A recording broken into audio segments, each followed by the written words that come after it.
Percy's predicament. Toby brought Henrietta to the top station. Percy was grumbly shunting. "Hello, Percy," he said. "I see Daisy's left the milk again." "I'll have to make a special journey with it, I suppose," grumbled Percy. "Anyone would think I'd nothing to do." Toby pondered the problem. "Tell you what," he said at last. "I'll take the milk. You fetch my trucks." The drivers and the station master agreed, and both engines set off. They thought it would be a nice change. Percy trundled away to the quarry. He had never been there before. "It's steep," he thought, "but I can manage. Trucks don't dare to play tricks on me now." He marshalled them in a lordly way. "Hurry along there," he said, and bumped them if they dallied. The trucks were annoyed. "This is Toby's place," they grumbled. "Percy's got no right to poke his funnel up here and push us around." They whispered and passed the word. "Pay Percy out." At last they were all arranged. "Come along," puffed Percy sharply. "No nonsense." "We'll give him nonsense," giggled the trucks. But they followed so quietly that Percy thought they were under control. They rumbled along the twisty line till they saw ahead the notice saying, "All trains stop to pin down brakes." "Peep, peep, peep," whistled Percy. "Brakes, guard, please." But before he could check them, the trucks surged forward. "On! On!" they cried. Percy, taken by surprise, could not stop them, and in a moment they were careering down the hill. "Help! Help!" whistled Percy.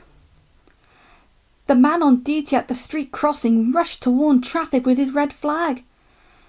But it was too late to switch Percy to the runaway siding. A slow-moving cockerel lost his tail feathers as Percy thundered across. But Percy couldn't bother with him.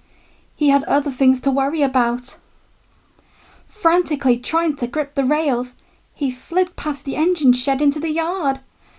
"Peep! Peep! Look out!" he whistled. His driver and fireman jumped clear. Percy shut his eyes and waited for the end. At the end of the yard there are sheds where workmen shape rough stone brought from the quarry. Then they load it into trucks, which are pulled to another siding out of the way. A train of these stood here when Percy came slithering down. The guard had left his van. He was talking to the station master. They heard frantic whistling and a splintering crash. They rushed from the office. The brake van was in smithereens. Percy, still whistling fit to burst, was perched on a couple of trucks, while his own trucks were piled up behind him. The Fat Controller arrived next day. Toby and Daisy had helped to remove most of the wreckage, but Percy still stood on his perch. "We must now try," said the Fat Controller crossly, "to run the branch line with Toby and the diesel. You have put us in an awkward predicament." "I'm sorry, sir." "You can stay there," the Fat Controller went on, "till we are ready. Perhaps it will teach you to be careful with trucks." Percy sighed. The trucks wobbled beneath his wheels. He quite understood about awkward predicaments. The Fat Controller spoke severely to Daisy too.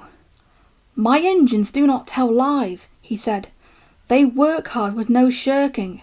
I send lazy engines away." Daisy was ashamed. "However," he went on, "Toby says you worked hard yesterday after Percy's accident, so you shall have another chance." "Thank you, sir," said Daisy. "I will work hard, sir. Toby says he'll help me." "Excellent. What Toby doesn't know about branch line problems." the Fat Controller chuckled.